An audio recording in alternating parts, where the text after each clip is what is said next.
Nigeria consumes over 3 million metric tons of fish each year, but produces barely half of that. And with wild catch dwindling, what comes next? Across the globe, aquaculture, farming fish instead of catching them, is reshaping food systems. In Nigeria, it's becoming not just an option, but a necessity. Catfish, tilapia, shrimps, these staples are now increasingly farmed in tanks, ponds, and cages. Today, aquaculture contributes 40% of local fish supply. But it's still not enough. The challenges are real. Poor water quality, rising feed costs, and a lack of cold storage plague smallholders. Many lack access to capital or modern training. But innovation is bubbling up. Startups are bringing IoT sensors, mobile diagnostics, and digital marketplaces to fish farmers, boosting yields and reducing risk. Fish is more than food, it's a source of protein, jobs, and resilience. It prevents malnutrition, empowers women, and supports millions of livelihoods.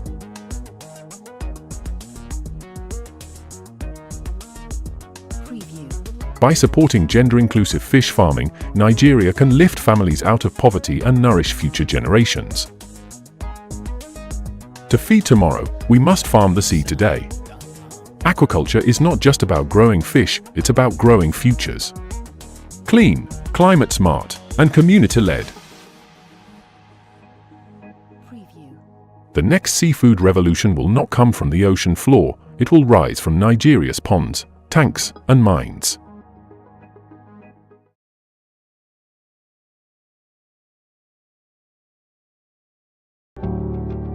For centuries, coastal communities have lived in harmony with the sea, managing, respecting, sustaining. But that balance is slipping away. Marine policies often come from faraway cities, detached from the rhythms of the tide.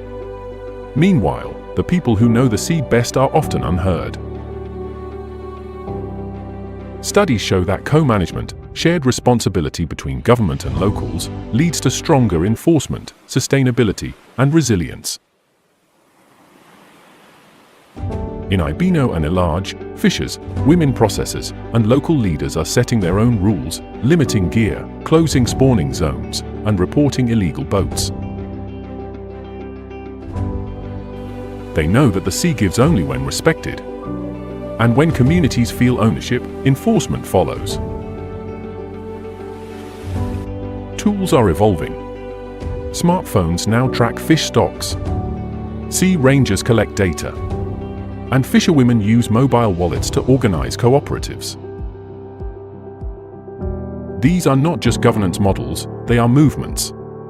Proof that sustainability grows stronger when rooted in culture. Governments may draw borders, but stewardship begins at the shoreline. When coastal voices lead, the sea listens, and so should we.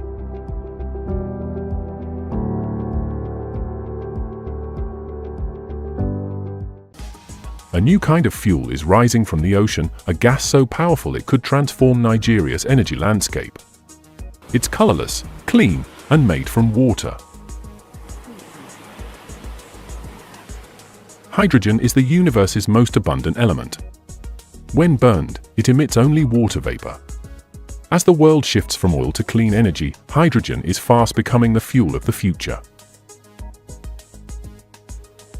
Ocean-based hydrogen is made using renewable power to split seawater into hydrogen and oxygen, a process called electrolysis. It's green, scalable, and ideal for a country like Nigeria, rich in coastal wind, solar, and tidal energy. Green hydrogen could decarbonize Nigeria's shipping sector, electrify remote communities, and power cleaner industries. Already, universities and startups are piloting projects along the coast. New jobs, clean innovation, and export potential, Nigeria can become a hydrogen hub for Africa. Preview. From our oceans, we can fuel our future. The hydrogen revolution is here. Let's make it Nigerian.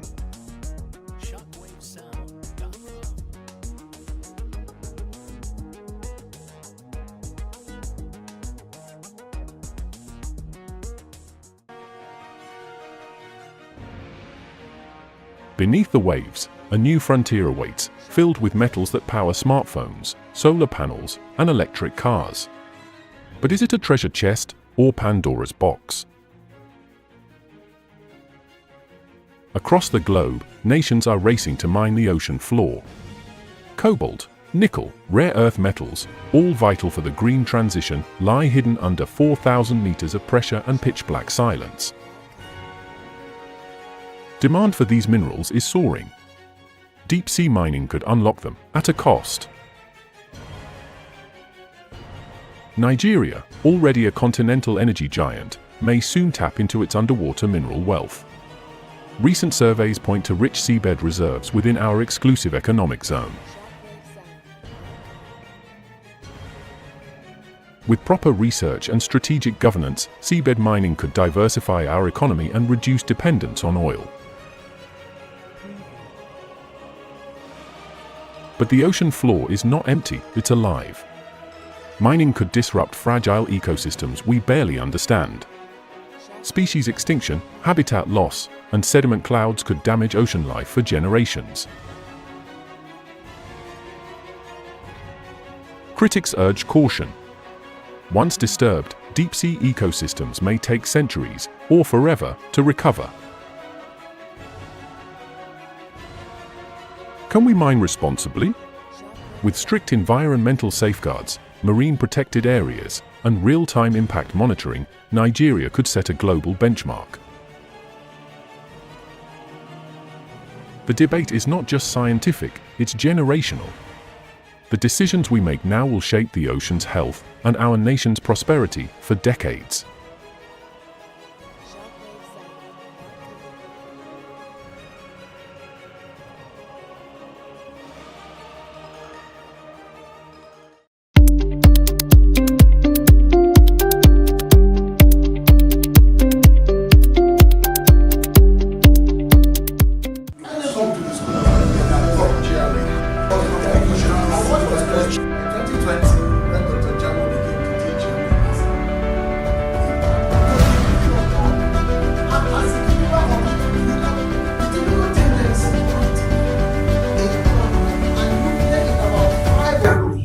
Sit in and it's very simple. In fact, the matter should be Nigeria Shippers Council to the rescue, like a Superman wearing his cape. That's what you are, and that's how you build your brand. What is a brand, by the way?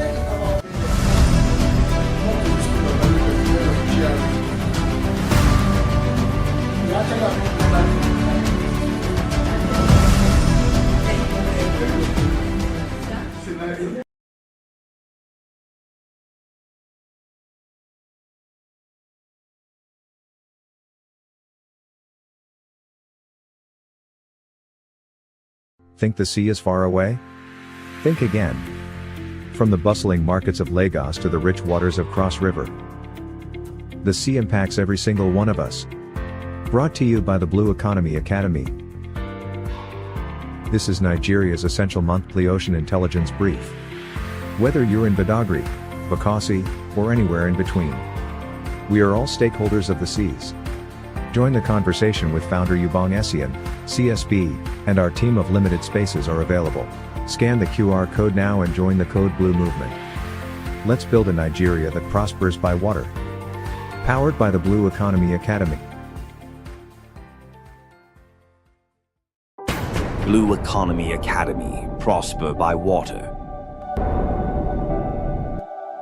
As you know, today's event is about exploring the revolution of the blue economy and what the real estate sector can do. If you notice recently, there was this preliminary report about Nigeria's GDP, the rebasing. And we saw from that preliminary report that oil and gas has been displaced by real estate. Real estate is now number 3. Oil and gas is now number 4. Now, we get most of our income, most of our revenue from oil and gas. But in terms of its GDP value, which is really the gross domestic product for the nation, oil and gas is no longer giving us so much. That's why the oil and gas is actually what is called an enclave sector.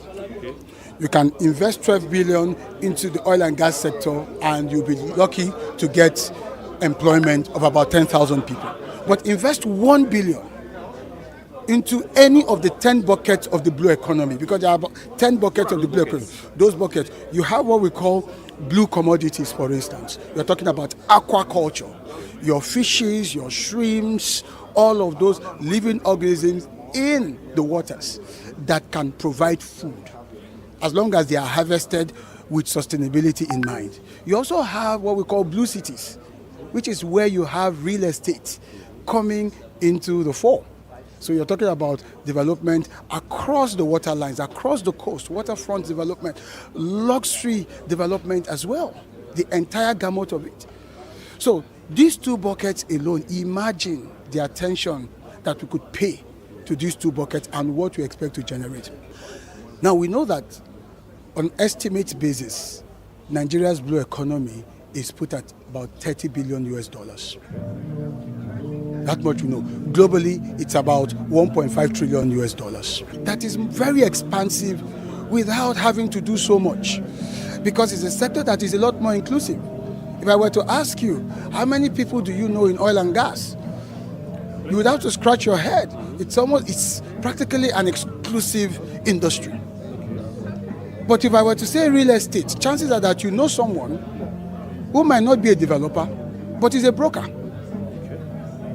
Who might not be a broker, but is maybe a sales and marketing person in that sector. And then talk about those who are lawyers as well in that sector. So clearly, the step that FIAPC is taking today to say this is a revolution taking place, we want to now begin to move our consciousness about real estate from merely being landed property to actually value-driven assets. In other words, water itself has real estate value. And because of all of the activities, economic activities that can take place on it, underneath it, around it, in terms of the communities, in terms of the mineral resources within it, and of course in terms of the kinds of buildings you can begin to create. You can actually have estates, aquatic estates. Okay. So I'll play the catch-up game, because you spoke so much about the blue economy. Like this, we're just getting used to it. Or this administration that had a Ministry of Blue Economy. So I'll play the catch-up game. Absolutely. We fast-track the process by moving from mere advocacy towards engagement. That's how we fast-track the process. So for instance, you have in this room about 100 professionals in the real estate business. Not just the Nigerian body, but of course you have for instance, you have the president of FIAPC Africa and Near East. So there's already international collaboration and expertise in this room. What I would say to FIAPC today is commence engagement. I'm told that there are commissioners from Lagos State that will also be part of this event. We don't have time for advocacy again, talking about whether it's important, talking about sensitizing ourselves. The world has moved. Yes, it's an emerging trend, but like you rightly asked, are we far behind? Yes, we're trying to play catch up now. So FIAPC should start visiting all the governors of the 8 littoral states, from Badagry in Lagos to Bakassi in Cross River State. Those are 8 littoral states. We should be talking to the governors.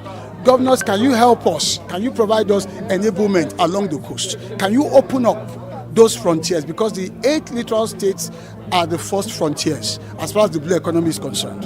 Then you have 20 other states inland, but they are connected by water transportation in one way or the other.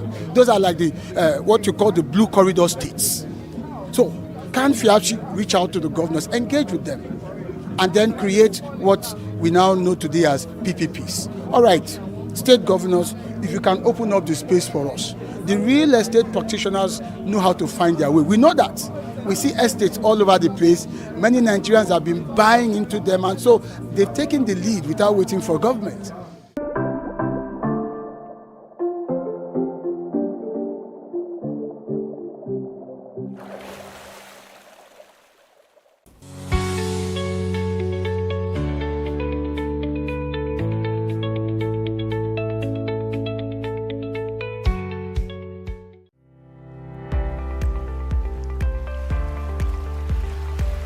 Unlocking ocean opportunity.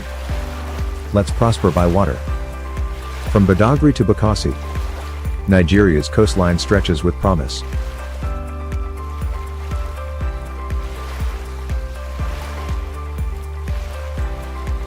Rich waters, endless resources, unseen opportunities.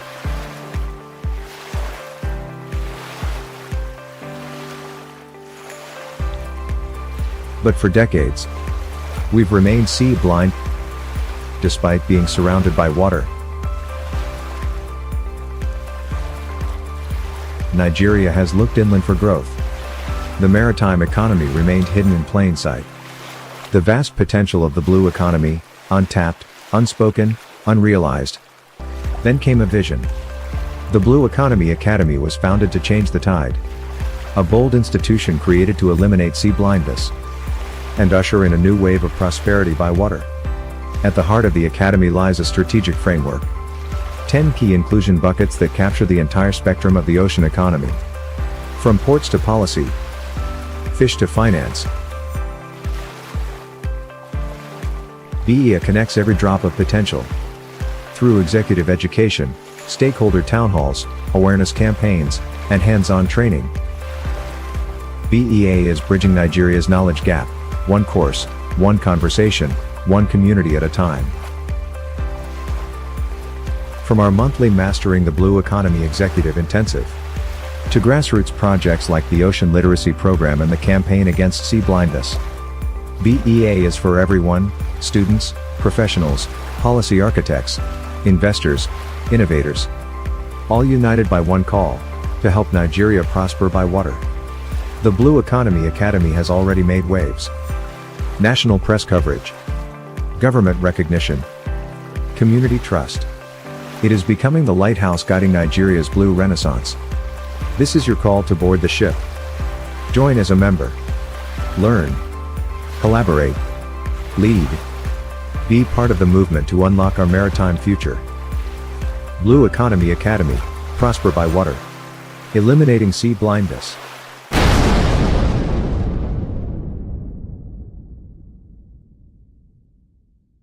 Hello, my name is Ubongi Sien, West Africa's only certified speaking professional and Dean School of Eloquence.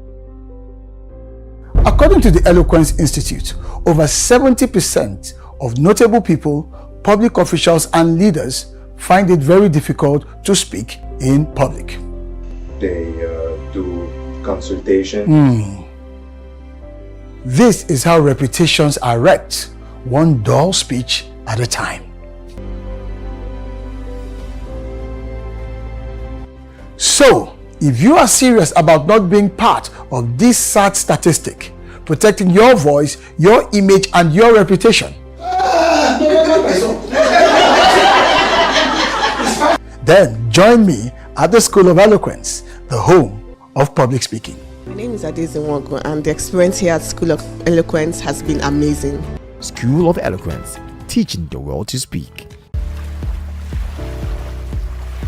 Are you tired of hearing about Nigeria's potential, only to wonder, what about my potential? Imagine a world where our rivers and oceans aren't just scenery, but pathways to prosperity, where our coastlines unlock new futures for every Nigerian. For too long, we've suffered from sea blindness. But it's time to open our eyes. Introducing Blue for You, a national movement connecting you to Nigeria's incredible blue economy. This isn't just for experts. It's for students, traders, innovators, and families. It's for everyone. Join our Blue congregation. Connect with passionate Nigerians. Share ideas and discover how to dive into a beautiful world of opportunity. Ready to find your blue? To see the scene not just as water, but as your future? Join our next monthly Blue for You forum via Zoom. Blue for You, the sea for all, that all may see. Your future is calling.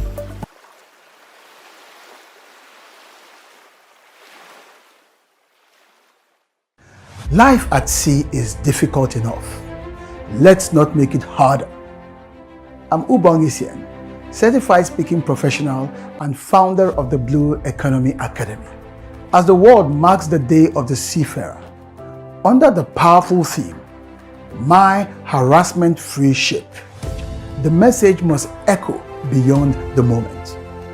Our seafarers, those courageous men and women, face storms, isolation, and sacrifice every day. But what they should never have to face is harassment, abuse, or indignity on board their vessels. For women seafarers, this danger is often multiplied.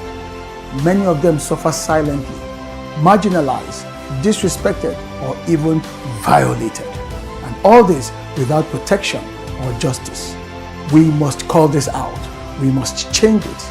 A ship must be a sanctuary, not a threat. One where every woman is safe, every voice is heard, and every act of misconduct is addressed without delay. At the Blue Economy Academy, this is a moral and strategic priority reflected in two of our foundational pillars. First, Blue Governance and Justice, which demands stronger laws, enforcement, reporting systems, and ethical leadership at sea. And second, Blue Talent, because we cannot build a sustainable maritime future while neglecting the very people who power it. The Nigerian seafarer, whether male or female, deserves more than a struggle. They deserve global relevance, respect, and recognition. Many of our seafarers remain undertrained, underpaid, and underprotected despite their potential and the sacrifices that they continue to make. We must change that. It's time to benchmark Nigerian seafarers against international best standards. It's time to invest in their welfare, dignity, and growth, not just as workers, but as ambassadors of our maritime future. Let's make every ship a place of professional pride, mental peace, and personal protection. Let's create a maritime culture that sees harassment as an emergency and not a hidden habit. Because a true blue economy is not just about what we can extract from the sea. It's about how we treat the people who live and work on it. So, to every Nigerian and global seafarer, we just want to let you know that we see you, we thank you, we stand with you. May your voyage continue to be safe, and may your ship be harassment-free. May your future be even brighter than your past. Thank you. From all of us here at the Blue Economy Academy. Happy Seafarers Day. Indeed, it is your harassment-free ship.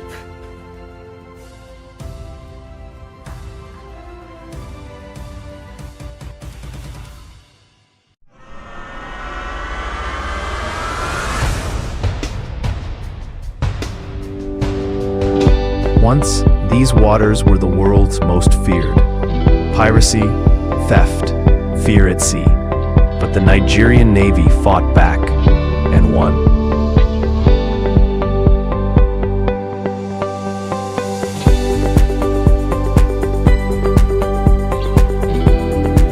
For 3 years, our seas have been calm. Piracy defeated, waters secured. The Navy victorious. But calm seas alone are not enough. What next? Empty coasts, idle hands, youths with no trawlers to work on.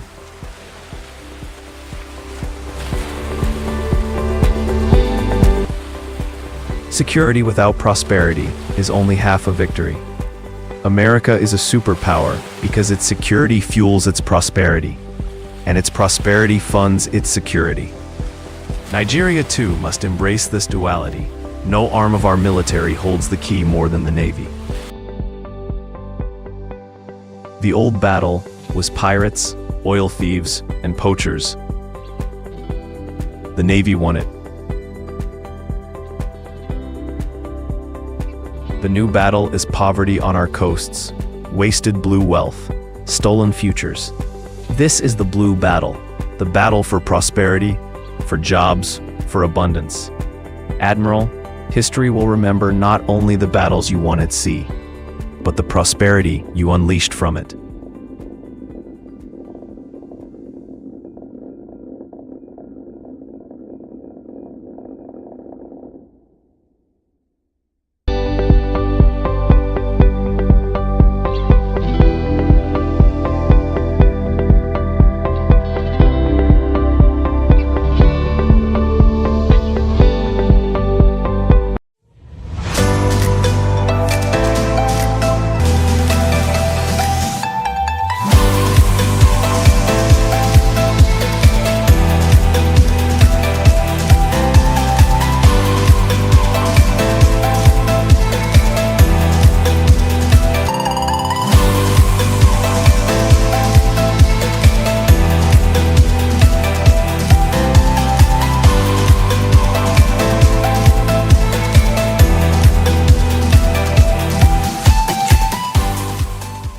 day, sir.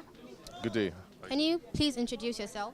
Yes, my name is Darren Phillips, Senior Special Assistant to the Governor on LSDPC matters. So we all know that public speaking is also tough. It's not just about speaking, it's also about handling tough situations. So I want to ask, why do you think people fear public speaking? Well, with what I've learned, public speaking, the issues most people encounter is the fact that they are thinking of how they look. They're thinking of what they're saying. They're thinking of themselves in that situation.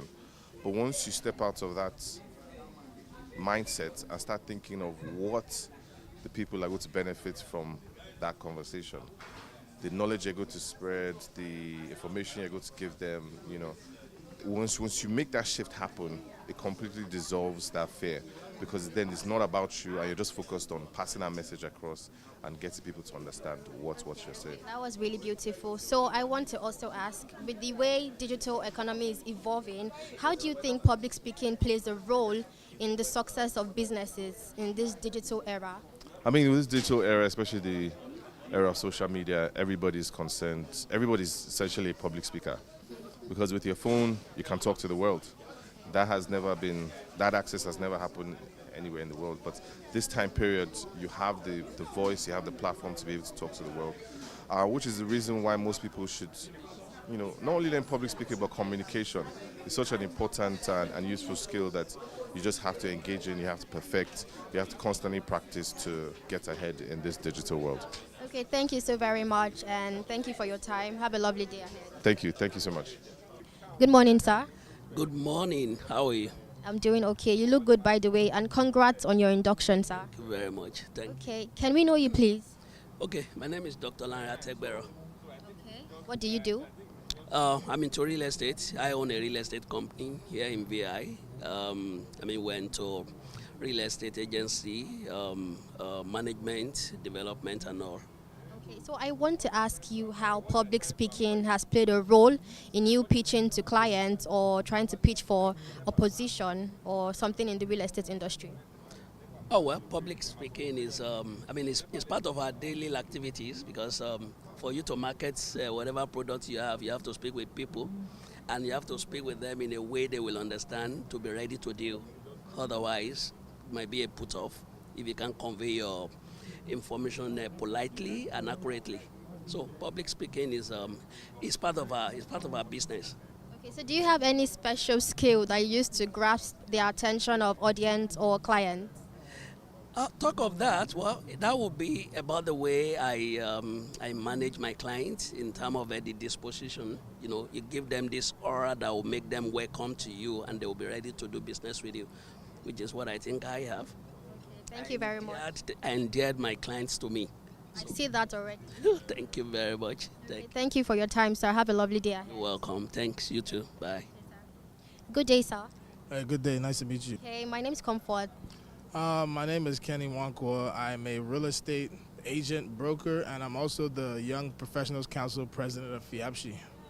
That's really nice. So I want to ask how public speaking plays a role in building trust and credibility in the real estate industry, as you have to market land, apartments, and properties. How do you build trust and credibility with public speaking? Okay, I would say that public speaking is, I think, one of the best skills you can have. You can be underqualified, and if you speak well, people will in their mind, they'll qualify you higher. So I think it plays a role from the standpoint of communicating accurately, clearly, succinctly, makes people trust you more. It makes you sound more like you know what you're talking about, and people prefer to deal with people especially in this environment where there's like a huge trust deficit, especially in this country. When you speak well and you communicate the information and relay the information accurately and clearly and efficiently, it definitely buys you a great deal of trust. People are more likely to take you on your word more when you speak well. It helps you convey your message. If there's a value proposition that isn't obvious, being a well-spoken person and understanding public speaking can help you relay that in a way. And then also from the standpoint of diversity, being able to speak the various dialects people speak, Like I know, for example, I've had many situations where I'm dealing with like a local chief who is like, on Manilas and stuff and trying to broker some kind of deal, and that your eloquent university speak doesn't work there. Then you go to that guy and you speak the language that he speaks, which is its own form of public speaking. Like in Nigerian politics, you want to do a town hall in your local government. You're probably not going to do it in university English. So definitely that skill is huge in buying trust and, like credibility and cachet with people. Well, this was really wonderful. Thank you very much for your time and have a lovely day ahead. All right, thank you so much. Thanks for having me. Good day, sir. Good day, good afternoon, you're welcome. Can you please introduce yourself? My name is Estate of Amvalo Abdegani Jimo, a member of the FIAPSI family. I'm into real estate, though practice in the northern part of Nigeria, that is precisely Abuja, Kaduna, and Kano, respectively. Thank you very much. Okay, so I want to ask you how public speaking has helped you when speaking in public and how you handle tough questions or objections during public speaking. Public speaking, I think, though I would say as the public relation officer, as a PRO, Kaduna State branch of the Nigerian Institute of Survey and Valuers, I say I speak more in the public, and that has kind of like built my confidence when communicating with people, seeking people's opinion and making your own opinions, getting across your own opinion to others as well. And speaking in public, I think it goes a long way. Apart from the talent, it also has to do with training. It also has to do with learning and other skills involved. Okay. So I want to also ask, do you think public speaking is inbuilt or you can actually learn it, or it is like natural, like a talent? Yes. Number one, there are those with that talent, so we can say it's inbuilt. However, apart from the inbuilt talent, I can categorically say it has to do with learning also, because for you to be able to speak in public, you need to first of all identify the kind of public you want to discuss with, and the kind of event you want to speak. You want to kind of go into. Is it a formal event? Is it a semi-formal event, or an informal event? Because that will guide you in your way of communication, in your way of processing your ideas to the people on so let me say to the attendees, those who are present at such events. So it also has to do with learning also and training for you to be able to kind of communicate with people effectively. Thank you so very much for your time. Have a lovely day. Thank you. And I can say I want to use the opportunity also to thank the CEO of Achievement Channel. And why I said it is that today it's because I also speak in public also. It kind of like give me another dimension to mode of speakings, because first of all, apart from we all understand that you need to kind of like introduce your theme, you need to introduce your topic, it's also give me another perspective which has to do with involvement, which has to do with engagement, because without the engagement, even speaking in public has a long way to go.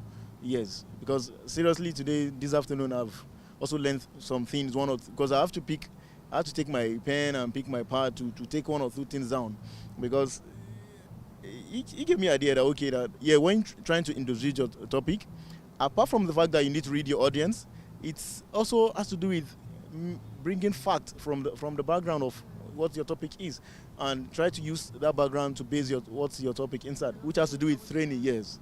It has to do with training, and that's very good. At least I've learned one or two things from him. Thank you very much. Okay, thank you very much, sir. Good day, sir. Can I know you, please? Well, my name is Estate Surveyor and Valuer Honorable Ayodeji Ejalonibo Amodu. I'm currently the Senior Special Assistant to Mr. Governor, Mr. Celebu, Mr. Infrastructure, Mr. Housing, where I am.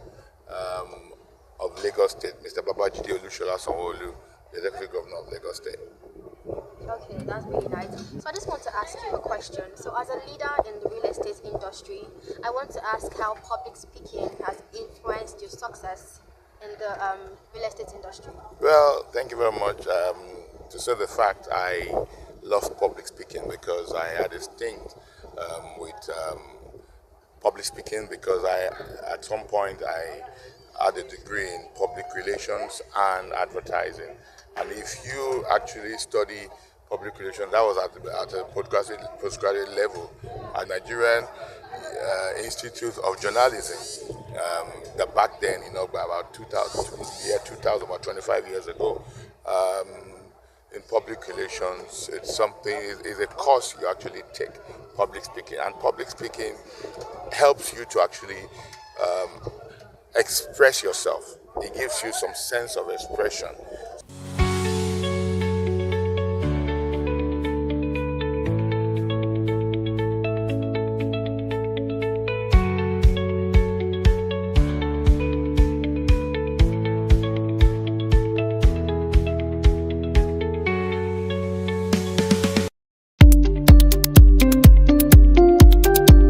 The sea is more than just water. It's our future. From Badagry to Bakassi, Nigeria's coastline is over 850 kilometers of untapped opportunity. The blue economy is woven into every part of our lives. We are all stakeholders of the seas. From the Blue Economy Academy, Code Blue is the brief designed to eliminate sea blindness. Get the critical insights you need to prosper by water, economically, environmentally, and educationally. Don't miss this opportunity to join the conversation. Limited virtual capacity. Scan the QR code now to join the movement. Let's build a Nigeria that prospers by water with Code Blue. In the Hawkers coastline lies Nigeria's greatest untapped opportunity. Yet too many remain sea-blind, unaware of the wealth beneath the waves. The Blue Economy Academy was created to eliminate sea blindness and unlock prosperity by water. With 10 dynamic sectors, from blue commerce to blue ventures, we offer a clear, practical framework. Join as a student, professional, executive, or a titan of the ocean economy. Gain access to premium courses, join national working groups, and connect with a growing community. Let's make the blue economy work for Nigeria. Join the tide of change. Become a member of the Blue Economy Academy and help Nigeria prosper by water.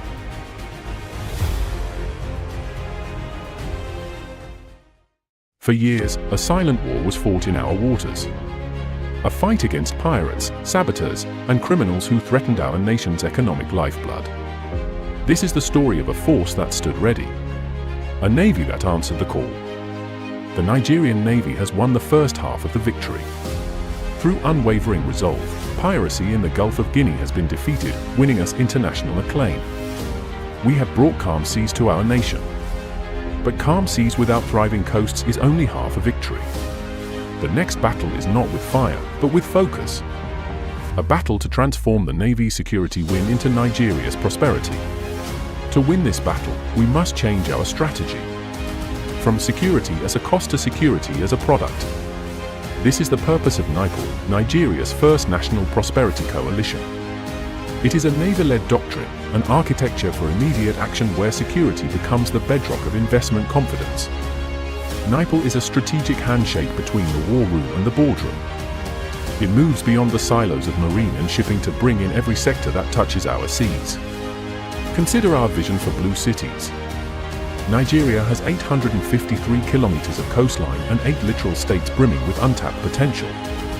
The private sector is ready to invest billions in coastal resorts and infrastructure, but they need an assurance no other institution can provide. NIPOL is that assurance. It is the platform where the Navy provides the security and state governors provide the access, allowing the private sector to deliver the prosperity. This is how the Navy gets a seat at the table from the very beginning, ensuring seamless security planning while simultaneously generating revenue, creating millions of jobs, and revitalizing our coastal communities. Admiral, the tides of our national destiny are changing. For the first time, a dedicated ministry and a national policy have given us the mandate to act. The space is open. This is the moment to pivot the Navy from a guardian of our waters to the guarantor of our prosperity. This is the legacy that awaits your leadership.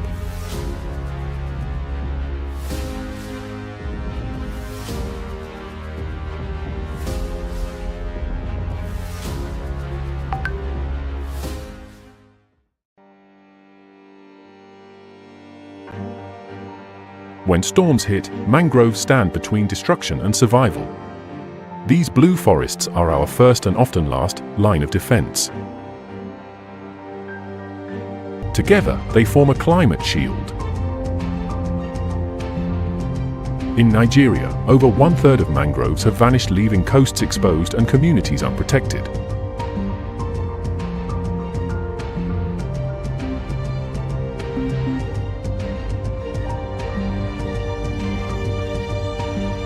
What we lose in trees, we pay for in floods, hunger, and heat.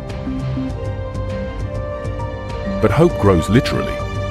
Across Bayelsa, Cross River, and Lagos, communities are replanting, protecting, and profiting from carbon-rich ecosystems. Our coasts don't need concrete, they need roots. Let's rebuild what protects us all.